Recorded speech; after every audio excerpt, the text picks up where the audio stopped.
The front door of my house was flung open so hard that the hinges actually groaned in protest. It was a totally normal Tuesday afternoon, around 2 p.m., and I was in my bedroom folding clean laundry when I heard Darius's angry footsteps pounding through the house like a total madman. "Mom, where are you?" he yelled. His voice echoed through the house with a rage I hadn't heard since his teenage years. I put the shirts down on the bed and went out into the hallway. My son, a grown man of 42, was standing in the living room. He was red-faced and his fists were clenched super tight. His green eyes, which he got from his father, were piercing me with a hardness that sent a chill right through me. "Why did Kiara call me crying, saying you changed the password on your card? She was at the grocery store and couldn't even pay for her stuff. You totally humiliated her in front of everyone." I just stood there frozen in the doorway. 70 years of life had taught me to keep my cool in tough situations, but this felt different. This was my own son yelling at me in my own house. "Darius, lower your voice," I said. "We're educated people." My voice was calm but firm. "And yes, I changed the password on my card because it's mine." "Yours? Mom, we're family. You can't just throw up roadblocks when we need something." He took a couple of steps closer to me, and for the first time ever, I felt my heart racing as a knot of fear tighten in my stomach. "The card is in my name, Darius. It's my money." "Your money? Seriously? Are you really going to be this selfish?" His words came at me like bullets. Kiara was just buying stuff for the house. Food, cleaning supplies, normal things. I knew deep down in my bones that that wasn't true. I'd looked at my statements last week. $200 on makeup, $300 on clothes, $500 at some fancy restaurant. But I decided not to bring it up at that moment. "Son, if you need money for something specific, we can talk about it like adults. But I'm not going to leave my card wide open with no password for just anyone to use." "Just anyone? You're calling my wife just anyone?" His voice went up another level. "She's your daughter-in-law. She's part of this family." I went over and sat down in my favorite armchair, the same one where I breastfed Darius 40 years ago. I needed to keep it together even though I was shaking all over. "Kiara is always welcome in this house, but my credit card isn't a family free-for-all." Darius started pacing the living room like a caged animal. His shoes were hitting the hardwood floor hard with every step he took. He was sweating even with the air conditioning on. "I can't believe what I'm hearing. You've been generous your whole life, always helping everyone out. And now that your own family needs a little help, you're acting like a total miser." That word stung more than any shouting could have. Miser. Me, who had raised this man all alone after his father passed away. Me, who had worked double shifts for years to pay for his college education. Me, who had given him the down payment for his first apartment. "Darius, I will not let you talk to me like that in my own home." "Then give me a straight answer. Why change the password overnight without telling anyone?" I stood up from the armchair. My back was killing me, but I needed to be standing for this conversation. Because I looked at my statements and I saw charges that I didn't recognize. A lot of money was coming off my card without my okay. "All those charges were discussed with you." "No, Darius, they were not." He got quiet for the first time since he'd arrived. He was breathing hard, and the veins in his neck were standing out against his skin. "Kiara told me she always asked you before she used the card." "Kiara is lying." The words just came out before I could stop them. The silence that followed was thick and heavy. Darius looked at me like I just slapped him. "I won't let you insult my wife." "I'm not insulting her. I'm telling the truth." "The truth is you're getting paranoid. Maybe it's time for someone else to take care of your finances." Those words hit me like a bolt of lightning. My own son was suggesting that I wasn't capable of handling my own money. My own son was questioning my mental state. "I think you need to leave, Darius." "I'm not leaving until we sort this out. Give me the new password right now." "No, son." I said no. I held his gaze. This is my house and it's my decision. If Kiara needs something, she can ask me directly. Darius headed for the door but stopped before he went out. His voice was colder than ice. This isn't over. We'll talk again when you get over your little fit. It's not a fit, Darius. It's a decision. It's foolish, and you're going to regret it when you see how this affects our relationship. His words hung in the air like a threat. My own son was threatening to cut me off if I didn't give him access to my money. Are you threatening me? I'm warning you. Kiera's really hurt by your attitude. I don't know if she'll even want to see you after this. Then that'll be her choice. Darius just shook his head with this look of total contempt. You know what? You're right. This is your decision and we'll make ours. The door closed with a dry thud. I was left alone in the living room, shaking. The begonias out on the patio still needed watering, but I just didn't have the energy to do it anymore. I walked over to the window and watched Darius's car drive away down the street. The tires squealed as he took the corner way too fast.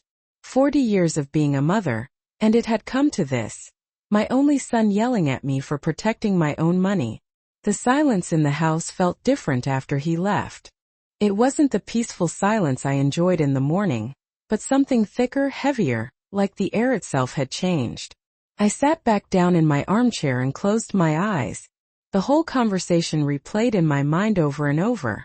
Darius's words, his tone, his fury, all over a password, all over protecting my own credit card. But deep down, I knew deep down in my bones that it wasn't really about a password. It was about control. It was about setting boundaries. It was about the fact that, for the first time in years, I had said no. The phone rang once, then twice. I let the answering machine pick it up. It was Kiera, her shrill voice cutting through the silence of my home. Grayson, I know you're there. I hope you're happy with what you've done. Darius is devastated. I don't understand why you're acting like this with us. We're your family. Click. The line went dead. I took a deep breath and opened my eyes. The clock on the wall said 3:30.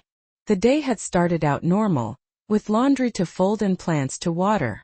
Now it felt like I'd lived a whole week in just 2 hours. I got up and went to the kitchen. I was hungry, but more than that, I just needed to do something with my hands. Cooking had always been my way to find peace in difficult times. As I peeled potatoes for a late lunch, I couldn't stop thinking about Darius's expression. The anger in his eyes wasn't new, but the coldness was. It was like he'd looked right through me and decided I wasn't worth his respect anymore. But that sunny afternoon was just the beginning of the nightmare I was about to experience. For 30 years my routine had been my rock. I'd get up at 6 in the morning, make coffee in the same coffee maker my husband had given me before he died, and check on the plants in the yard while the sun was just starting to warm the tiles. It was an organized, predictable, safe life. After Malcolm's funeral, when Darius was just 12 years old, I learned that structure was the only thing that kept us sane. Meal times, study times, bedtimes, clear rules, and firm boundaries. That's how we'd raise a good man, I thought. My 2-story house had been our refuge for 40 years. Malcolm bought it when I was pregnant with Darius, with a loan we paid off over 20 years. Every room had a story. Every corner held memories. The backyard where Darius learned to walk. The kitchen where I made thousands of family meals. The living room where we celebrated every birthday. The neighbors knew me as the woman who always had time to help. When Miss Carter got sick, I brought her food for 2 months. When the Perez family's son needed money for school, I lent them $500 without charging any interest. Generosity had been my way of honoring Malcolm's memory. Darius was always a good son. Studious, respectful, and affectionate. When he turned 25 and got his first job as an accountant, I was so proud. My sacrifices had all been worth it. For years we were a perfect team. He handled my taxes and I cooked for him on Sundays. We visited each other regularly. Everything changed when he met Kiera. The first time he introduced her to me, I was making mac and cheese in the kitchen. Darius came in with a smile I hadn't seen since he was a teenager, holding the hand of a thin blonde woman with perfectly manicured nails and clothes that probably cost more than my monthly salary. Mom, this is Kiera, the woman of my life. Kiera smiled at me with perfect white teeth, but her eyes were checking me out from head to toe like I was some kind of obstacle she needed to get rid of. Her handshake was firm but cold. It's a pleasure to meet you, Miss Grayson Carter. Darius talks about you all the time. During dinner, Kiera complimented my cooking, asked about my garden, and seemed really interested in our family photos. She seemed genuinely interested in getting to know us. When they left that night, I thought I had found a good daughter-in-law. The next few visits were just as pleasant. Kiera brought me flowers, helped me wash the dishes, and told me funny stories about her job at an expensive clothing boutique downtown. Darius seemed happy, and that was all that mattered to me. The wedding was small but elegant. I paid for half the expenses without them even having to ask. He was my only son, my only chance to be the mother of the groom. Kiera picked out everything. The dress, the flowers, the menu, the music. I just signed the checks and smiled for the pictures. For the first few months of the marriage, the Sunday visits continued. Darius and Kiera would come over for lunch, tell me about their new life as a married couple, and I enjoyed having him close. The house felt full again like when Darius was a boy. The first requests for money started innocently enough. Grace, and can you lend us some money? We're a little short this month with all the apartment expenses.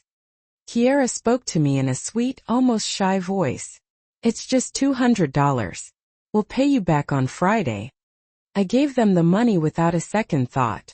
It was only $200. I had plenty of savings and they were just starting out. It was normal for young couples to have financial problems at the beginning. Friday came and went, but the money didn't come back. Instead, another request arrived. Mom, can you lend us $300 more? Kiera needs some clothes for work, and I don't get my bonus until next month. $300, then $500, then more. Always with the same promise. We'll pay you back soon. Always with the same excuse. We're a little short this month. After 6 months, my loans to them totaled almost $5,000. When I brought it up during a Sunday lunch, Darius got uncomfortable. Mom, you know we're going to pay you back. I don't understand why you're keeping such close track of everything. We're family. Of course we're family, son. But $5,000 isn't nothing. Kiera jumped in with her most charming smile. Grayson, you're right. We've been really careless with the payments. How about we give you my credit card as collateral? I didn't want their credit card. I wanted my money back, but I accepted it because I didn't know how to argue with my own family. A week later, Kiera called me in a panic. Grayson, I have an emergency. My card is blocked and I need to buy medicine for my mom. Can I borrow yours just for today? I lent her my card. Just for a day, I thought, just for medicine. That night I checked my statement online. $150 at the pharmacy. Perfect, I thought. But there were other charges too. $80 on cosmetics, $200 on clothes, and $30 at a fancy restaurant. When I confronted Kiera the next day, she apologized with tears in her eyes. I'm so sorry, Grace Ann.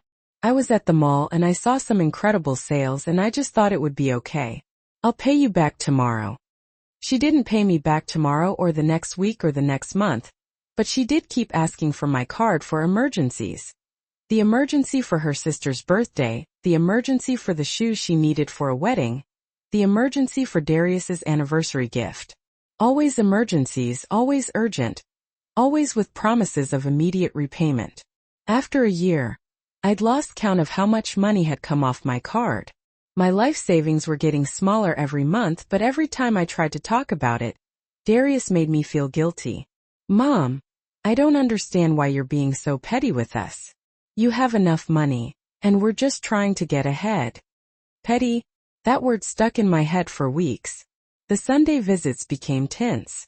I would cook, they would eat, but the conversations always revolved around money.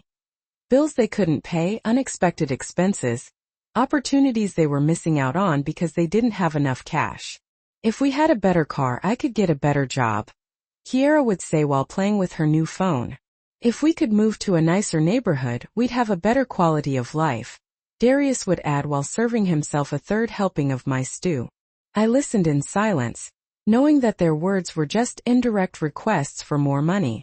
One afternoon, while I was looking over my bank statements, I realized something that scared me to death. In the last 6 months, I'd spent more money than I was getting from my retirement fund. My life savings were disappearing to pay for Darius and Kiara's fancy lifestyle. I couldn't sleep that night.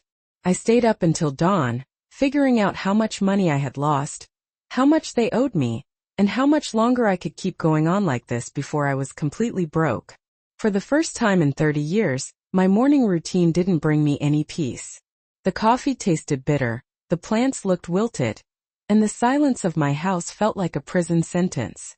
Something had to change, but I didn't know how to deal with my own family without destroying everything we'd built together. The following months were a slow torture of little lies and big losses. Every week brought a new emergency. Every emergency required my card, and every use of my card turned into charges I hadn't approved. Grace and, I need your card to buy medicine for Darius. He has an infection and needs some really expensive antibiotics, Kiara would tell me in a worried voice. An hour later, my phone would get notifications for $400 in purchases at clothing stores. When I asked her about it, she always had an explanation. Oh, I forgot to mention I also needed some new underwear. Mine are really old and Darius complains. $400 on underwear? It was a special sale. 3 pairs for the price of 1.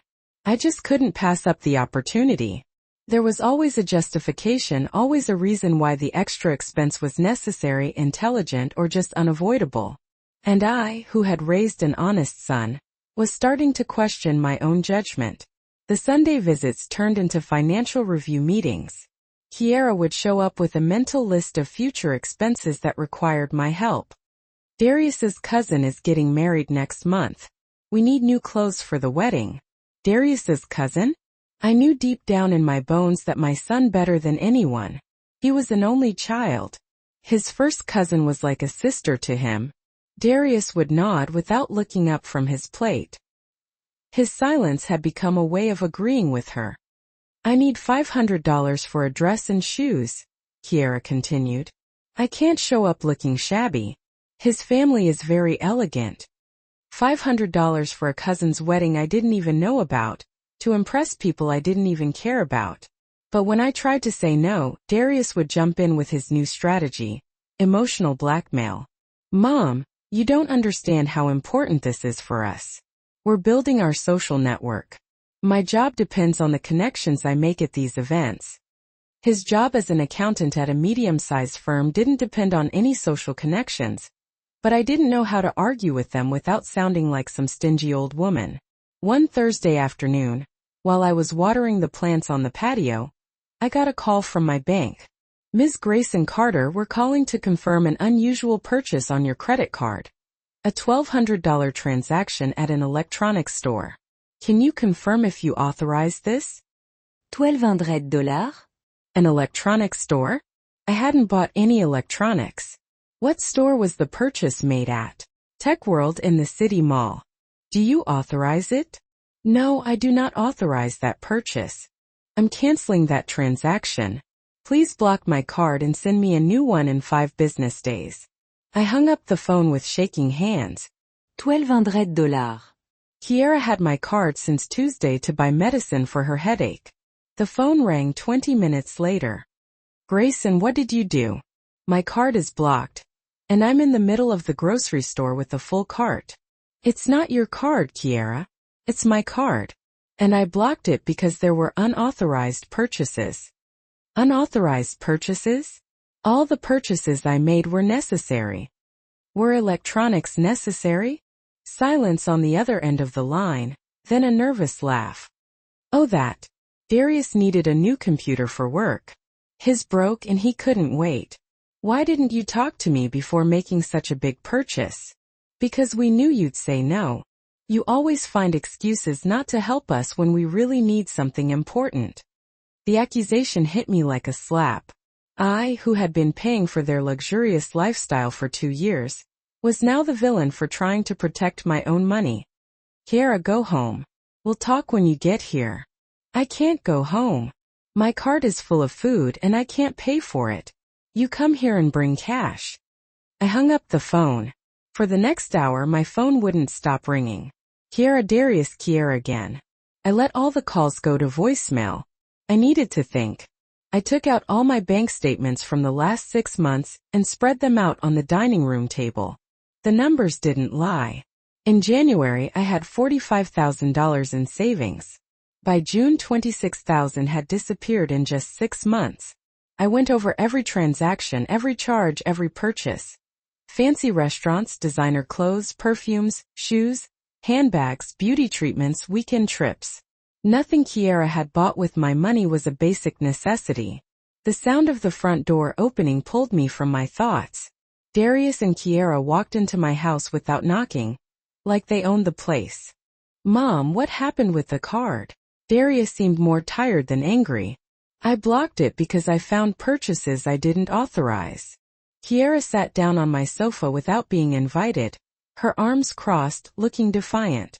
"Grace, and all those purchases were discussed with you. You can't just block the card every time you forget something." "I didn't forget anything, Kiera. A $1,200 computer is a lot of money to spend without talking to me first." "I did talk to you. I told you Darius needed new equipment for work." "No, you didn't. You told me you needed money for medicine." Darius sighed and sat down in the armchair across from me. "Mom, sometimes emergencies change." Yes, she needed medicine, but when I got to the electronics store, they had incredible sales. I couldn't miss out on the opportunity. Incredible sales of $1,200. The computer normally costs $2,000. It was a steal. I just stared at him. My son, who I had raised to be honest and responsible, was trying to justify spending over $1,000 on an impulse buy like it was the most normal thing in the world. "Darius, that computer wasn't an emergency. It was a luxury." "It's not a luxury. It's a work tool." "Then pay for it with your work money." Kiera stood up from the sofa dramatically. "I knew deep down in my bones that you were going to react like this. You always find a way to make us feel bad for asking for help." "I'm not trying to make you feel bad. I just want you to respect my money. Your money is always your money. We're family, Grace, and family money is for the whole family. My money is mine, Kiera. I worked 40 years for it." Darius stood up and started pacing the living room.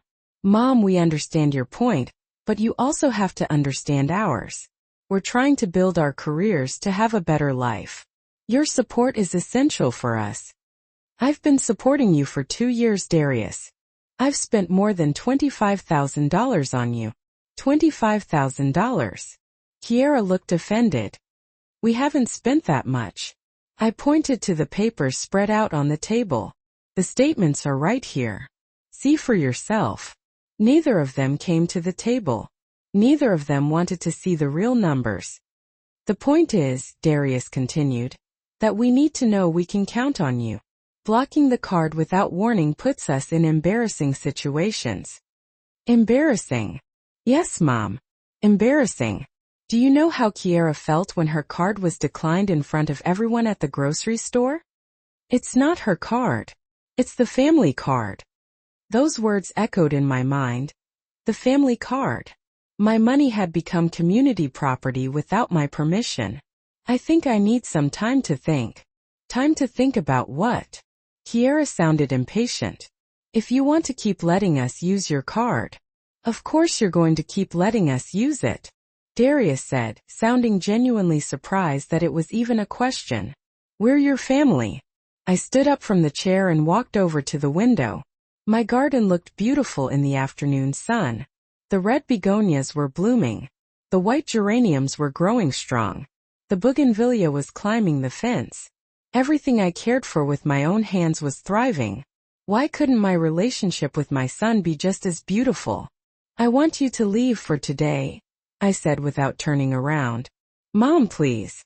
I need to be alone." I heard their footsteps heading for the door. Before he left, Darius stopped. "We hope you reconsider your decision. We don't want this to affect our relationship." The door closed softly. This time there were no slamming doors or yelling, just the sound of my dreams of a perfect family slowly falling apart. But I didn't know that this was just the start of something much, much worse. For 3 days my house was wrapped in an unsettling silence. There were no calls from Darius asking for money, no surprise visits from Kiera with new emergencies. It was like they had decided to give me some time to think about my decision to block the card. On Friday morning, while I was having coffee sitting out on the patio, I decided it was absolutely time to face reality head-on. For 2 years I had been avoiding a close, detailed look at my finances, just blindly trusting my family. It was now time to see the true extent of the damage. I sat down at my computer and opened my online banking. The number staring back at me from the screen hit me like a physical blow. 2 years prior I had $45,000. Now, over $25,000 was simply gone. I proceeded to print out every single statement from the last 24 months. The printer whirred away for a good 20 minutes, spitting out page after page crammed with numbers. A detailed account of my own naivete. I spread everything out on the dining room table and started categorizing the transactions. There were reasonable grocery purchases and the occasional acceptable restaurant visit, but then there was everything else. March, $500 at a jewelry store. I hadn't purchased any jewelry. April, $700 on women's clothing. I don't even wear $700 outfits. May, $300 at a spa. I don't frequent spas. June, $1,000 on electronics. I can barely use my basic cell phone. July, $800 on perfumes and cosmetics. My perfume costs $30 and lasts me a good 6 months. The list just continued page after page. Every single month had purchases I didn't even remember authorizing, expenses on things I would never use, money spent in places I had never even been. I grabbed my phone and dialed my bank's number. Good morning, Ms. Grayson Carter. How can I help you? I need detailed information on all my credit card transactions over the past 2 years. Can you send me a complete report? Of course. Is there a specific problem with your account? There are transactions I don't recognize. I understand. We'll send you the full report by certified mail within 3 business days. I also recommend you check if anyone else has access to your card. Someone else? Kiera. After hanging up the phone, I went to my bedroom and opened the lockbox where I kept my important documents. My passport, the house deeds, insurance policies, and then, right at the bottom, something that sent a chill right through me. A copy of my credit card. With trembling hands I picked it up. It was a clear photocopy of both sides of my card, including that 3-digit security number on the back. In the bottom corner, there was a note written in Chloe's handwriting. For emergencies. See. When had she made this copy? When had she been in my room without my knowledge? Since when did she have free and unrestricted access to my financial information? Just then the phone rang. It was Kiera. Grayson, how are you? I've missed you these past few days. Her voice was sugary sweet like it had been in the first few months after the wedding. It was the voice she always used when she wanted something. I'm fine, Chiara. Good to hear from you. Hey, I have a tiny question. Do you remember your card security number? I want to buy something online, and I don't have the card with me. The world seemed to stop spinning. She had a copy of my card, and now she was asking for the security code like it was nothing. As if it was the most natural thing in the world. Where is my card, Kiera? I have it, of course, like always. Didn't you give it to me to hold on to a few months ago for emergencies? I didn't remember giving her my card permanently. I remembered temporary loans, one-day favors, specific emergencies. But according to Kiera, I had authorized her to keep my card indefinitely. Kiera, I need you to return my card. Why? Did something bad happen? I need to have it with me. But Grace, and how are we going to handle emergencies? We'll have to bother you every time we need something urgent. Yes, you'll have to ask for my permission every time. There was a long silence on the other end of the line. You know what? We'd better talk in person. I'm coming over. No, Kiera, just give me my card back. I'm coming over, she repeated, and then she hung up. 20 minutes later, I heard Darius's car pulling up in front of my house. This time they didn't come screaming. They rang the doorbell like normal visitors. I opened the door and found Kiera standing there alone, smiling as if nothing was wrong. Oi, Grasan. Can I come in? I let her in, even though every instinct screamed at me not to. She sat down on the sofa and pulled my credit card out of her purse. Here's your card, but before I give it back, I think we need to talk. She placed it on the coffee table but didn't push it towards me. Talk about what? About why you suddenly don't trust us. About why you're acting like we're strangers. About why you've changed so much. I haven't changed, Kiera. I'm just protecting my money. Protecting your money from what? From us. From your own family? She stood up and started walking around my living room, touching the photo frames, adjusting the sofa cushions as if it were her own home. Grayson, you know Darius and I love you very much. You know we would never do anything to hurt you. But lately it seems like you see us as enemies. I don't see you as enemies. I just want to know exactly how my money is being spent. Exactly. She turned to me, wearing a wounded expression. Don't you trust my judgment? After 2 years of being married to your son, you still think I'm a stranger? You're not a stranger, Kiera, but my money is still mine. She sat down again, closer to me this time.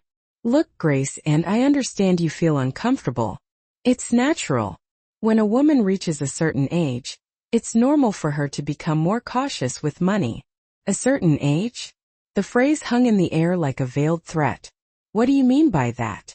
Nothing bad, of course. It's just that sometimes older people worry too much about small things. They get a little paranoid. Paranoid? The same word Darius had used. Paranoid for wanting to control my own credit card. Paranoid for thinking your family is stealing from you. The words came out of her mouth so naturally that it took me a moment to fully process them. Stealing. She had used the word stealing. Who said anything about stealing? You did, Grace, and with your actions, blocking the card, asking for detailed reports, treating us like criminals. What is that if not accusing us of theft? I stood up from the sofa. I needed some physical distance from this conversation. Kiera, I just want my card back. Of course, here it is. She finally pushed the card toward me. I took it and put it in my blouse pocket. But Grace, and she continued in a soft voice, I hope you understand that this is going to make things more complicated for everyone. Every time we have an emergency, we'll have to bother you. Every time we need something urgent, you'll have to go out of your way to help us. That's fine. I can handle that. Are you sure? Because sometimes emergencies happen at odd hours. Sometimes we need things when you're asleep, or when you can't leave the house. Was she threatening me or just laying out practical scenarios? We'll handle each situation as it comes. Kiera nodded slowly. Okay, if that's what you want. She stood up to leave. I just hope you don't regret it when you see how complicated everything is going to get. I walked her to the door. Before she went out, she turned back to me. You know what the saddest part of all this is, Grace Ann? That after 2 years of treating you like my own mother, you now see me as a stranger. That hurts a lot. Her eyes began to well up with tears. For a moment I almost felt guilty. Almost. I don't see you as a stranger, Kiera. I see you as my son's wife, but not as family. You really are family, but my money is still mine. She nodded sadly and left my house. That night I couldn't sleep. Kiera's words kept replaying in my mind. Was I being paranoid? Was it normal for a 70-year-old woman to want to control her own money? Or was I really turning into a distrustful old woman? I took out the copy of my card that I had found in my lockbox. I studied it under the light of my bedside lamp. It was a perfect, clear, usable copy. Someone had planned this. And then I understood the truth. I wasn't becoming paranoid. I had just been too trusting. But little did I know the worst was yet to come. On Monday morning, the detailed report from my bank arrived by certified mail. 5 pages of transactions that told the complete story of how I had lost $25,000 in 2 years. Every purchase had a date, time, location, and amount. It was like reading the diary of someone else's life. I sat at the dining room table with a cup of coffee and began to study each line of the report. What I found took my breath away. There were transactions at times when I was sound asleep, purchases at stores I'd never even been to, expenses in cities I had never visited, and most disturbingly, cash withdrawals from ATMs at 3 o'clock in the morning. How could someone have been withdrawing money at 3 o'clock in the morning when I was in my bed? I dialed Darius's number. I needed some kind of explanation before my mind conjured up theories I didn't even want to contemplate. Hello, Mom. How are you? Hello, Darius. I need to ask you something important. Sure. What's up? My card has been used when I wasn't there. There was a long pause. What exactly do you mean? I mean it was used without my knowledge when I was at home. Mom, you gave us permission to use the card for emergencies. Sometimes emergencies don't wait for convenient hours. Money was taken from ATMs at 3 o'clock in the morning. Oh, that was one time we needed cash urgently for a taxi after dinner. We were out late and didn't have any on us. One time. The report says it was 6 times in the last 3 months. Mom, I'm not going to keep a detailed log of every emergency to report back to you like we're children. His tone had become defensive, impatient. Darius, it's 6 withdrawals of $300 each, $1,800 in cash, and they were all for legitimate expenses? I don't understand why you're suddenly treating us like criminals. I'm not treating you like criminals. I just want to understand how my money was spent. You know what, Mom? I think we need a serious conversation. Kiara and I are coming over. Darius, the line went dead before I could even finish my sentence. I was left there holding the phone, my stomach churning. I didn't want another confrontation, but I knew deep down in my bones that it was inevitable. While I waited for them to arrive, I continued to review the report. I found something that made me feel physically sick. 2 simultaneous transactions in different places. A purchase at an expensive restaurant at the exact same time as a purchase at a clothing store 12 miles away. It was completely impossible for one single person to have made those 2 purchases at the same time, which meant that they had made additional copies of my card. 40 minutes later, Darius and Kiara walked into my house. This time they didn't ring the doorbell. They used the key I had given them for emergencies years and years ago. Mom, we have to talk, Darius said before even sitting down. Kiara looked different, less conciliatory, more determined. She sat down across from me with her arms crossed. Grayson, this is getting out of control, she began. Your suspicions, your accusations, your obsessive review of every single expense. It's not normal. It's not normal to want to know how my own money is being spent. It's not normal to treat your own family like they're scammers, Darius interjected. I put the bank report on the table. Explain this to me. 2 purchases at the same time in different places. Darius grabbed the sheets and quickly scanned them. What purchases? Friday, April 15th. A $200 purchase at the Grand Table restaurant at 8 in the evening. At the same time, a $300 purchase at Elegance Boutique. Kiara and Darius exchanged a quick glance. Oh, that, Kiara said casually. I was at the restaurant and Darius was buying me a surprise gift at the boutique. We used both cards at the same time so I wouldn't find out about the surprise. Both cards? Your card and my card? Darius jumped in to explain. But my card got blocked that day, so I had to use yours for the gift too. The explanation sounded rehearsed, too perfect. But I had absolutely no way to prove that they were lying. How many copies of my card even exist? Copies? Kiara seemed genuinely confused. What copies? I pulled out the photocopy I had found in my lockbox. This copy with your handwriting on it. Kiara took it and studied it as if she were seeing it for the first time. Oh yeah. I made this copy months ago so I'd have the numbers in case I lost the original card in an emergency. Is that wrong? Did you make more copies? No, of course not. Why would I? To make simultaneous purchases in different places. Darius stood up from his chair. Mom, stop. We can't take these accusations anymore. They're not accusations, Darius. They're legitimate questions about my own money. They're accusations of fraud. You're accusing us of stealing. I just want explanations. Kiara stood up as well and approached me. Grace, do you know how much this hurts us? Do you know how it feels for your own mother-in-law to think you're a thief? Her eyes started filling with tears. But this time they didn't move me. I just want the truth. The truth is you're getting paranoid, Darius yelled. The truth is that every time we need your help, you make us feel like criminals. The truth is, Kiara continued in a shaky voice, we're considering distancing ourselves from you until you get professional help. Professional help? Yes, Mom.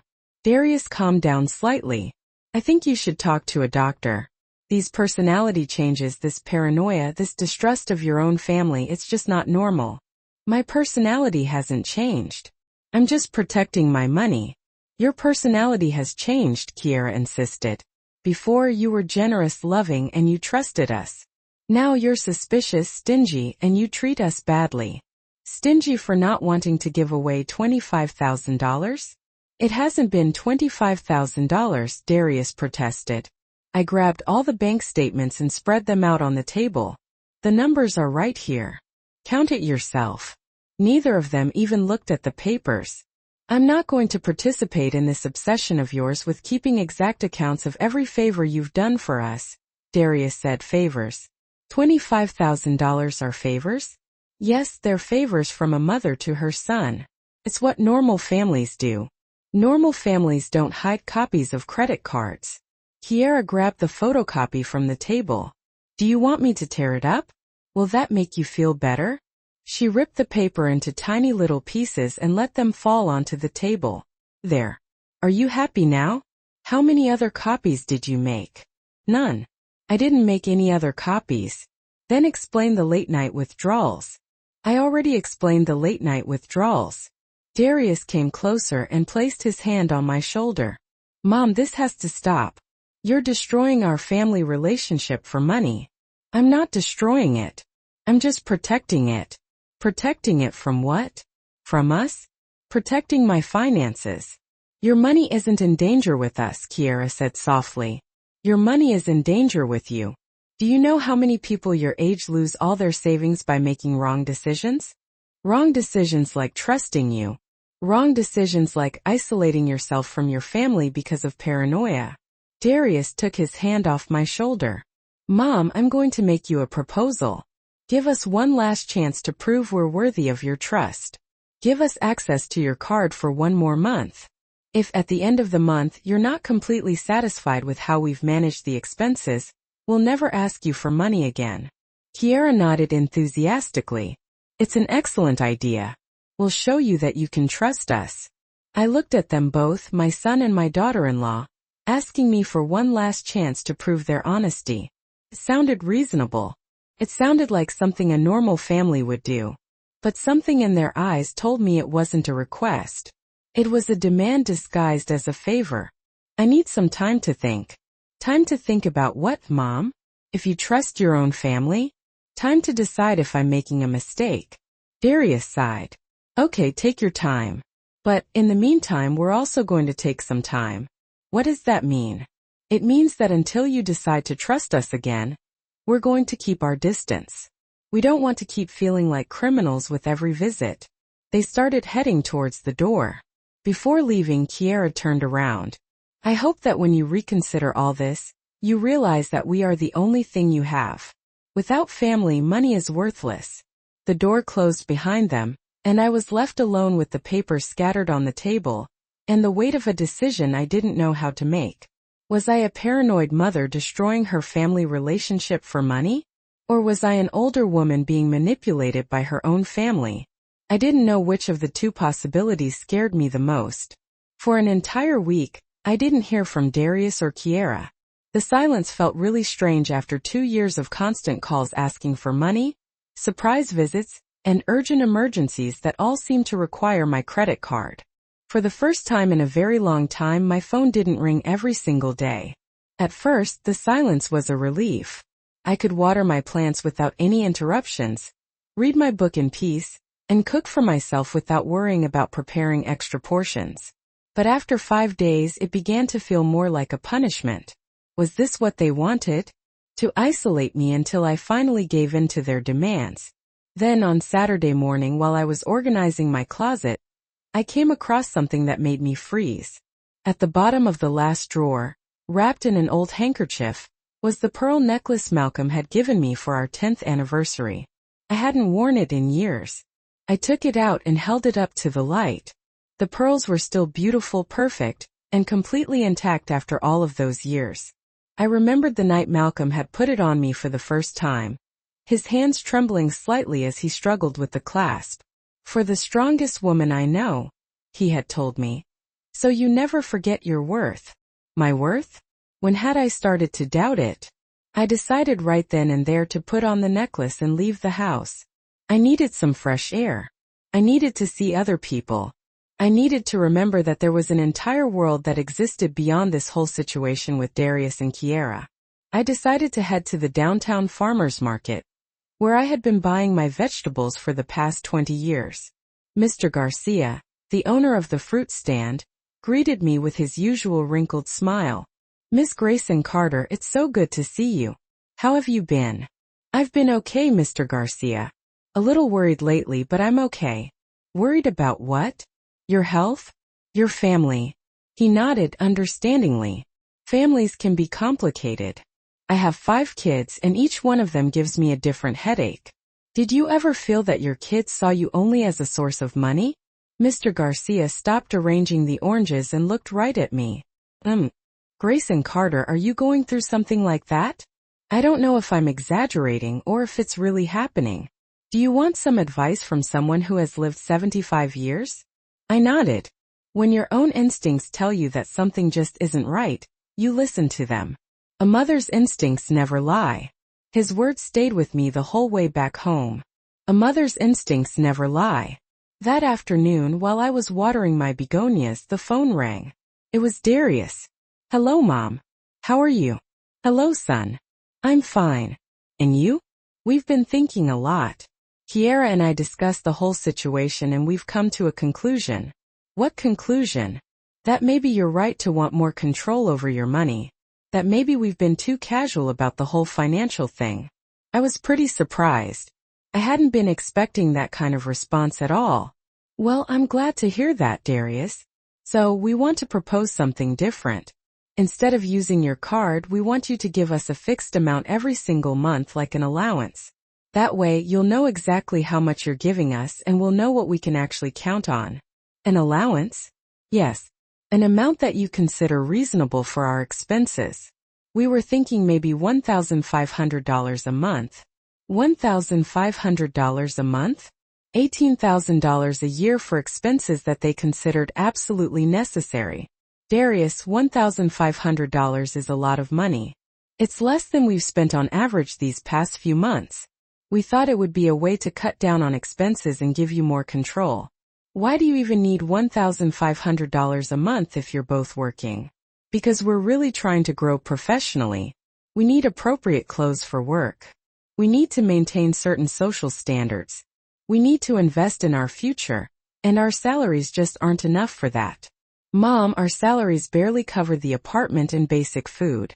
Everything else requires some additional help. Then maybe you should try to reduce your expenses." There was a long pause. "Do you want us to live like we're poor?" "I want you to live within your means. Our means include having a mother who can help us grow. I don't understand why you suddenly want us to struggle on our own when you have the resources to make our lives easier." "Because they're not my lives, Darius. They're your lives. We're family. My life and your life are connected." His tone had definitely changed. The conversation was heading into familiar territory again. "Darius, I'm not going to give you $1,500 a month." "How much then?" $1,000? I don't know. I need to think about it." "Think about it, Mom. We've been waiting an entire week for an answer. And I've been spending money uncontrollably for 2 years. I need some time to decide how to proceed." "You know what? Forget it. Forget the whole proposal." "Darius, no." "Mom, we're not going to beg for your help anymore." Kiera was right. There are other options. "What other options?" "Options that don't require me to have to beg my own mother for money." He hung up before I could even respond. That night I just couldn't sleep. What did he mean by other options? What on earth was Darius even talking about? On Monday morning I found out. I was having breakfast when someone knocked on the door. It was a young man in a suit with a briefcase. "Mrs. Grayson Carter?" "Yes, I am. I'm Mr. Malcolms from the law firm of Hazen and Associates.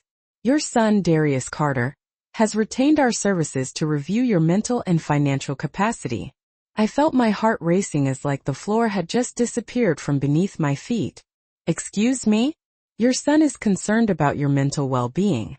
According to him, you have shown signs of paranoia, confusion, and erratic decision-making. He is considering initiating a legal process to obtain guardianship over your finances. Guardianship? Yes, ma'am. A process where a judge determines if you are still capable of managing your own financial affairs, or if you need someone else to handle them for you. Someone like my son? Exactly. I sank back down in the armchair because my legs just wouldn't hold me up any longer. What do I need to do to defend myself? First, I strongly suggest you hire a lawyer. Second, you really should get medical examinations to prove that you're mentally sound. Third, you ought to collect any and all evidence that shows you manage your finances in a responsible way. How much time do I have to do all this? If they decide to move forward with this formally, you'll receive an official summons, and you'll have 30 days to respond to it. The man left, and I was left alone to face the awful truth that my own son was actually considering taking legal control of all my money. My own son. That afternoon I called my neighbor Hattie Davis. I'd known her for about 15 years, but we'd never been what you'd call close friends. Even so, I desperately needed to talk to somebody, and she had always struck me as a very level-headed woman. Hattie, could you possibly come over? I really need some advice. Of course, Grace, and I'll be right there. When she arrived, I told her absolutely everything. The loans that somehow became permanent gifts, the credit card they never gave back to me, the unauthorized purchases that kept popping up, the awful threat of legal guardianship. I laid it all out there. Hattie listened to my story in complete silence, just nodding her head occasionally, and never once did she appear to be judging me. You know what I think, Grace Ann? What? I think your son and his wife are systematically manipulating you, plain and simple. And now that you're finally trying to stand up for yourself, they're escalating things and resorting to even more aggressive tactics. You honestly think I'm being manipulated? I'm positive of it. And I'm also quite sure that you're far from being the first older woman that this has happened to. So what should I do? Fight them with every single legal tool at your disposal. Don't you dare let them take your money or your dignity away from you. But what if I lose my son in the process? Elma reached out and took both of my hands in hers. Grayson, you've already lost your son. The Darius you raised, the one who respected you, the one who was so grateful for all your sacrifices, that Darius simply doesn't exist anymore. What you have now is nothing but a stranger who wants your money, and is perfectly willing to have you declared incompetent to get his hands on it. Her words felt like a punch to the gut, but they were also incredibly freeing at the same time. She was absolutely right. My son was already gone. Do you happen to know a good lawyer? As a matter of fact, I know the best lawyer in the whole city for cases like these. His name is Elijah Harris. He specializes in defending older adults against financial abuse by their own families. Elijah Harris, I repeated. The name was immediately etched into my memory. Could you give me his number, maybe? I'll do you one better than that. I'll go with you to his office tomorrow morning. That night, for the first time in weeks, I was able to sleep soundly, not because my problems had magically disappeared, but because I had finally made the firm decision to fight back. My son had clearly chosen money over me, so now I was going to choose my own dignity over him. On Tuesday morning, Hattie kept her promise and accompanied me to the law office downtown. Elijah Harris turned out to be a man in his 60s, with distinguished gray hair, a pair of intelligent eyes, and a very calm way of speaking that immediately made me feel like I was in good hands. Ms. Grayson Carter, please tell me exactly what's been going on, he said as he started taking notes on a yellow legal pad. I recounted everything from the very beginning.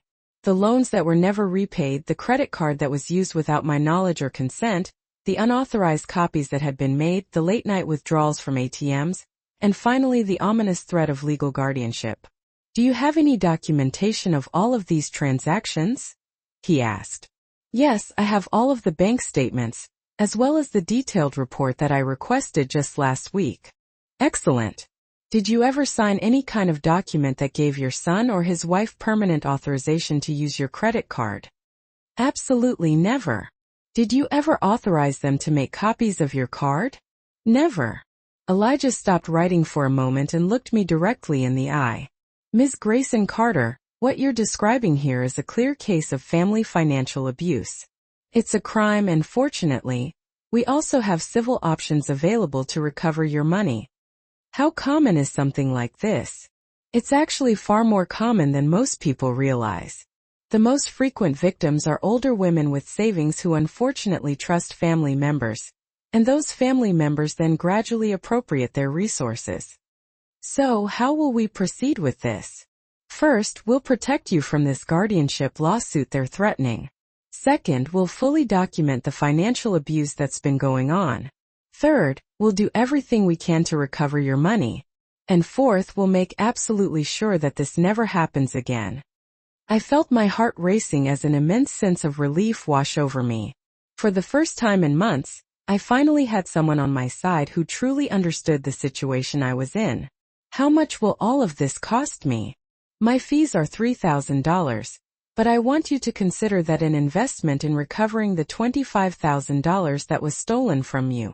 I signed the contract that very same day. Over the next week, Elijah and his dedicated team worked meticulously on my case. They requested security camera footage from all of the stores where my credit card had been used. They tracked the IP addresses of all the online purchases that had been made, and they carefully documented every single unauthorized transaction. What they ultimately found was even worse than I had initially imagined. Ms. Grayson Carter, Elijah said to me during our second meeting, it turns out that not only did they use your credit card without your authorization, but they also created completely fake credit accounts using your personal information. Fake credit accounts? What do you mean? Yes. 3 additional credit cards all in your name, but they were all sent directly to your son's address. The statements show that they've accumulated almost $15,000 in additional debt on these cards. $15,000 in debt that I didn't even know existed. My heart started racing in my chest. How is that even possible? Well, they had access to all of your personal information. Your social security number, your date of birth, your bank information with that data. It's actually relatively easy to apply for credit online. So this means that I owe all of that money now? Not necessarily. We're going to dispute all of those accounts as cases of identity fraud, but we need to act quickly. That very afternoon, Elijah went with me to file fraud reports with all 3 of the major credit agencies. We also filed a criminal complaint for both identity theft and financial abuse. What will happen now? I asked him. Well, your son will receive a notification that you are disputing all of the debts, and that you've filed criminal charges against him. They will probably contact you in an attempt to reach some kind of agreement. An agreement? Yes. They'll likely try to convince you to drop all of the charges in exchange for promises of repayment. Whatever you do, don't accept anything without consulting me first. He was absolutely right. On Friday night my phone rang. It was Darius. Mom, what have you done? His voice sounded different than I'd ever heard it before. He sounded scared, desperate. I've protected my finances, son. We just got a court summons. We're being accused of fraud because you committed fraud. We didn't commit any fraud. We're your family. Everything we did was with your full knowledge. No, Darius, it was absolutely not with my knowledge. Mom, you have to drop these charges. They're going to completely ruin our lives. You already ruined mine. Please, we'll pay all of the money back to you. Just drop the charges. With what money are you going to pay me back $25,000? We'll get the money somehow. We'll take out a loan. We'll sell some things. Whatever it takes. And what about the $15,000 in credit cards that you opened in my name? There was complete silence on the other end of the line. How do you even know about those cards? Because I hired a lawyer, Darius. Because I actually investigated what you really did, Mom. Those cards were strictly for real emergencies. Kiara needed some expensive medical treatments. Medical treatments at clothing stores and expensive restaurants? I don't think so. Not all of the purchases were frivolous, Mom. Yes, Darius, they were all fraud. Suddenly Darius started to cry. It was the first time that I had heard him cry since he was just a little boy. Mom, please, we're your family. You can't destroy us over money. You already destroyed me over money. We'll pay everything back to you. Just give us one more chance. You've already had 2 solid years of chances, Darius. One more chance, please, Mom. No, Darius. Then this means war. His voice changed completely, and his tears suddenly turned into pure coldness. War, huh? If you don't drop these charges immediately, then we're going to proceed with the guardianship lawsuit. We're going to prove to everyone that you're losing your mental capacity. We're going to get plenty of witnesses who will say that you've been behaving erratically. What witnesses? Who are you even talking about? Neighbors, shopkeepers, people who have noticed your paranoid behavior. My behavior isn't paranoid, Darius. It's defensive. Well, a judge will ultimately decide that for us. Then he hung up the phone on me. The very next day the real war began. First came the calls. From Darius, from Kiera, from unknown numbers, all leaving increasingly desperate messages on my answering machine. Some were pleading with me, others were directly threatening me, but all were trying their best to convince me to drop the charges. Then the actual visits began. Darius would show up at all different times of the day, knocking insistently on my door, even yelling from the street that he just wanted to talk. Kiera even sent some of her friends to knock on my door, making up completely ridiculous pretexts just to get me to open it. One afternoon, while I was out watering the plants on my patio, I overheard some voices out on the street. 3 women that I didn't even know were standing right in front of my house, talking very loudly. That's the house of the lady who's accusing her own son of stealing from her. How embarrassing. I know, right? Sometimes kids just have some financial problems and need a little help from their parents. At that age, it's normal for older people to start becoming distrustful of everyone. My grandmother also started getting like that right before she didn't finish her sentence, but the message was perfectly clear. They were actively spreading rumors about my mental state. I immediately called Elijah to tell him what was happening. They're doing exactly what I expected them to do, he said. They're trying to create a narrative that you're mentally incompetent. It's a very common tactic in these types of cases. So what should we do about it? Just document everything. Record all of the conversations. Take photos of any unwanted visits. Keep a detailed log of all of the harassment. We're definitely going to use it against them in court. That night someone keyed my car. They spray painted 2 words on it in bright red paint. Crazy miser. The message was perfectly clear. While I was busy fighting them legally, they were going to fight me psychologically. I immediately called Elma to tell her everything that was happening. Grace, and you absolutely cannot stay in that house all alone. Come stay with me until this whole thing is resolved. I'm not going to let them run me out of my own home, Elma. Then I'll just come stay with you. And that night Elma slept on my sofa. Her presence definitely calmed me down, but it also saddened me deeply. At 70 years old, I actually needed protection against my own family. Then, at 3 o'clock in the morning, my phone suddenly rang. I answered it, thinking it might be some kind of emergency. I really hope you're happy right now, Kiera's voice said, and it sounded strangely distorted, as if she were speaking through a handkerchief. I hope you're happy destroying a family over dirty money. Dirty money? What are you even talking about? Oh, come on. The money that your husband made from his illegal business dealings? You really think we don't know where your savings actually came from? What are you saying about my husband? Just ask the people in your neighborhood what kind of man your husband really was.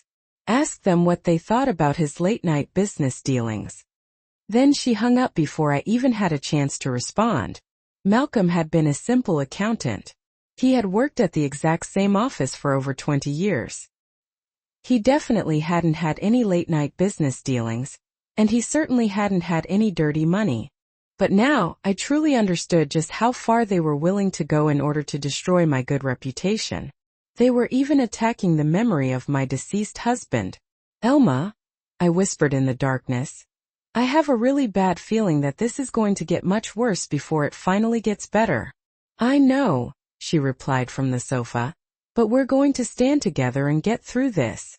And for the first time in months, I didn't feel completely alone. I had Elma, I had Elijah, and most importantly, I had the absolute truth on my side. But I still didn't know if all of that would be enough against the sheer desperation of people who had suddenly lost access to my money, and were obviously willing to do absolutely anything to get it back. The court hearing was officially scheduled for a Tuesday in March. And for the 2 weeks leading up to it, Elijah and his team worked tirelessly to prepare my defense. There were documents, testimonies, forensic evidence of the fraudulent purchases, and even something that surprised me quite a bit, other victims. Miss Grayson Carter, your case has actually opened up a much broader investigation, Elijah explained to me in his office. We've found at least 3 other similar cases in just the last 2 years. Families using the exact same tactics. Gradual financial abuse, closely followed by guardianship lawsuits the moment the victim tries to stand up for themselves. Your courage in reporting all of this is actually helping other people in similar situations. Then, on the day of the hearing, I arrived at the courthouse accompanied by both Elijah and Elma. And in the courtroom, Darius and Kiara were already waiting with their lawyer, a ridiculously young man in an extremely expensive suit, who wouldn't stop reviewing some documents he had with him. When our eyes met for just a brief moment, Darius immediately looked away.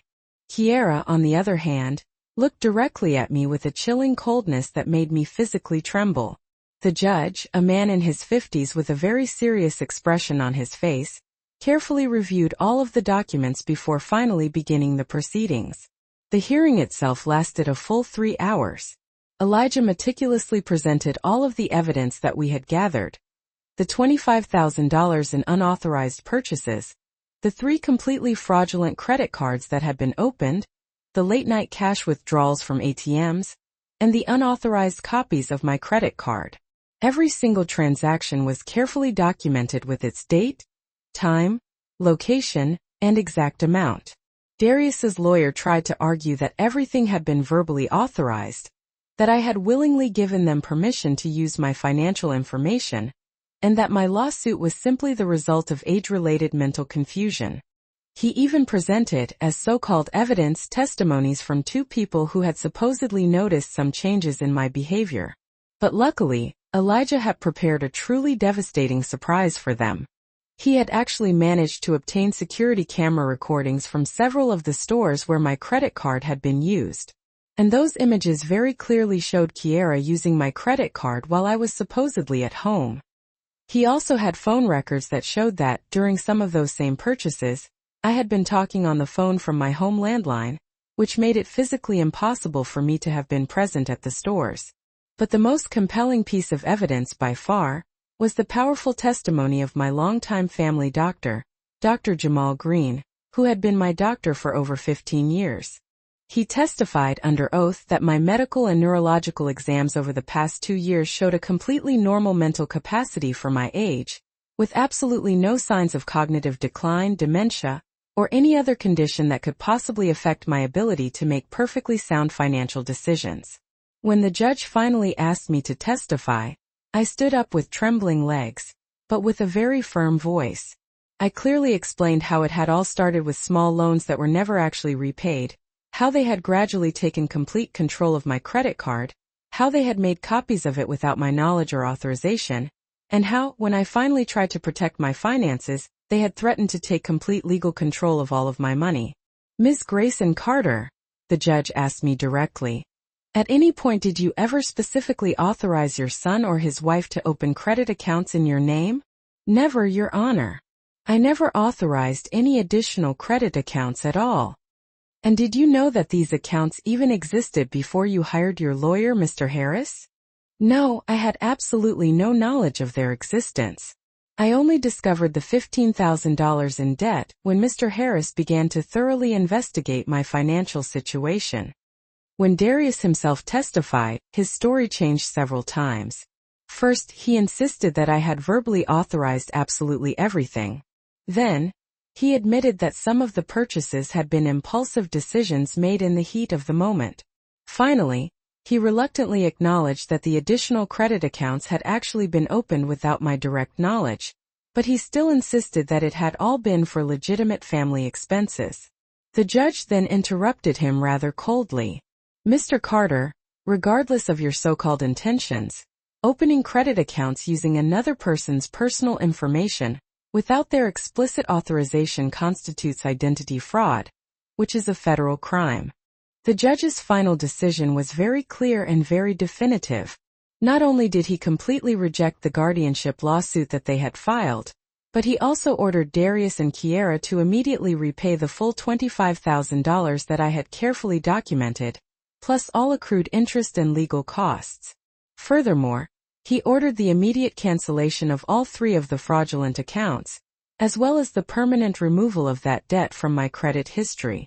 And as if all of that wasn't enough, he also issued a restraining order that strictly prohibited them from contacting me directly for a full year, and any future communication had to be handled exclusively through lawyers. The documented behavior in this particular case, the judge declared, represents a very systematic pattern of family financial abuse.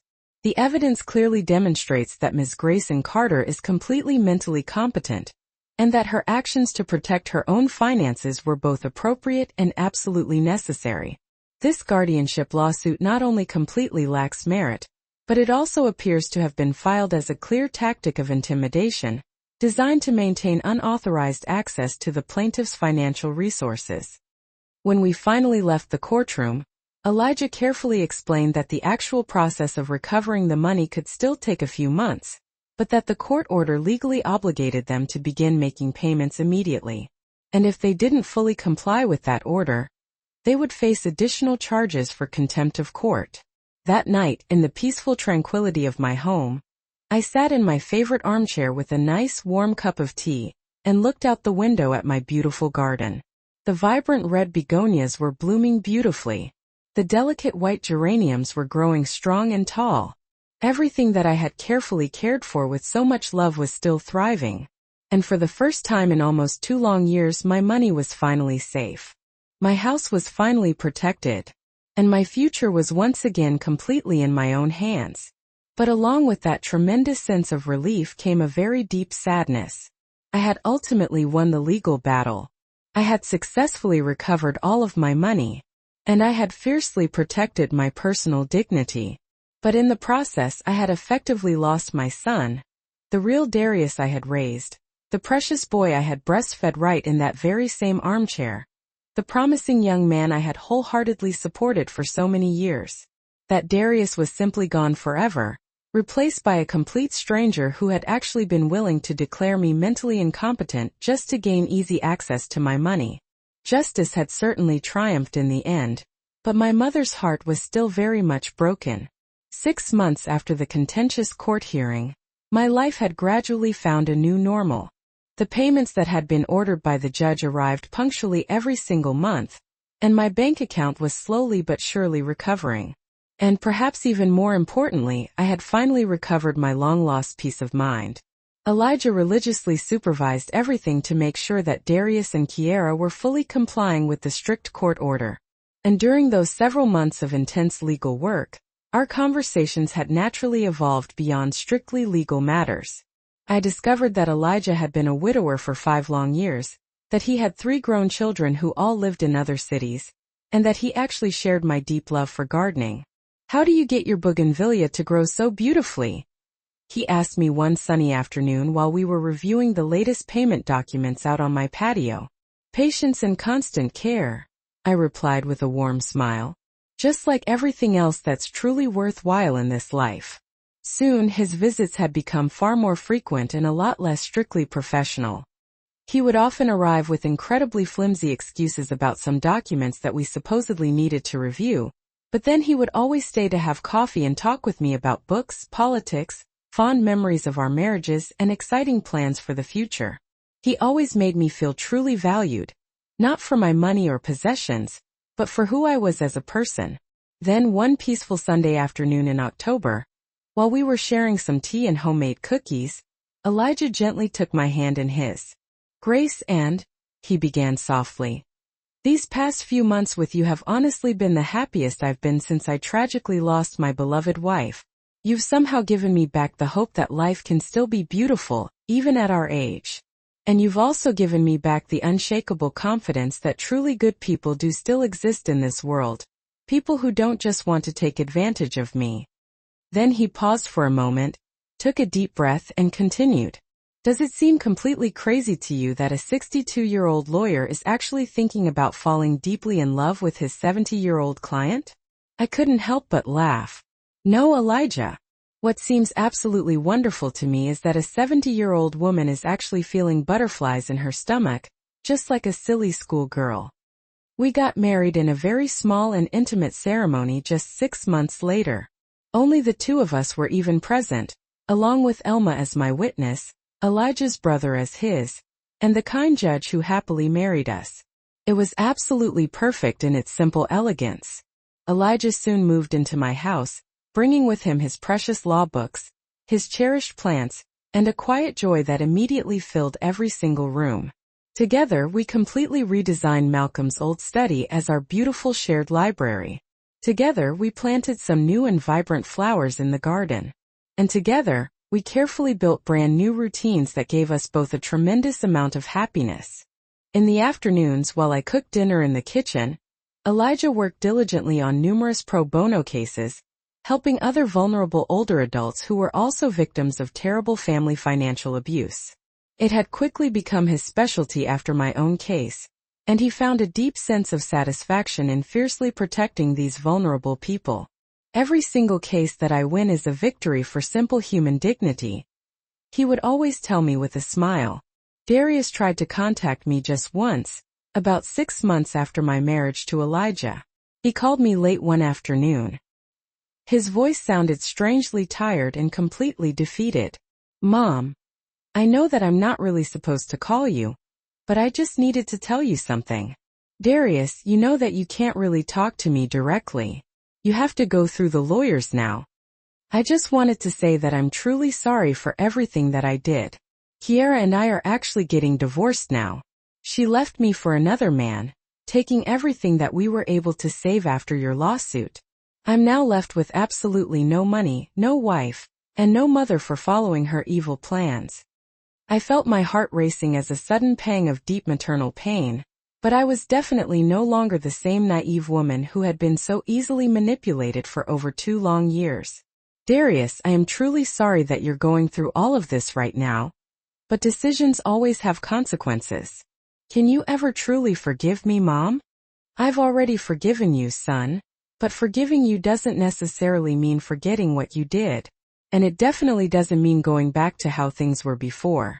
We might possibly be able to have some kind of relationship in the future. Maybe when you've truly shown me that you've changed, and not just that you need my money again." That was sadly the last time that we ever spoke to each other. I only heard from other people that Darius had moved to another city, that he had somehow managed to get a modest job, and that he was actively trying to rebuild his shattered life from absolute scratch. A small part of me, the loving mother that I will always be, sincerely hopes that one day, he somehow finds a way to be the kind and decent man that I had always thought I had raised. But I no longer just sit around and wait for that to happen. I no longer put my own life on hold for the mere possibility that someone else will eventually change. Now I finally have a full and happy life with Elijah. We travel together. We read together. We carefully care for our beautiful garden together. And we always look forward to frequent visits from his wonderful children whenever they come to town.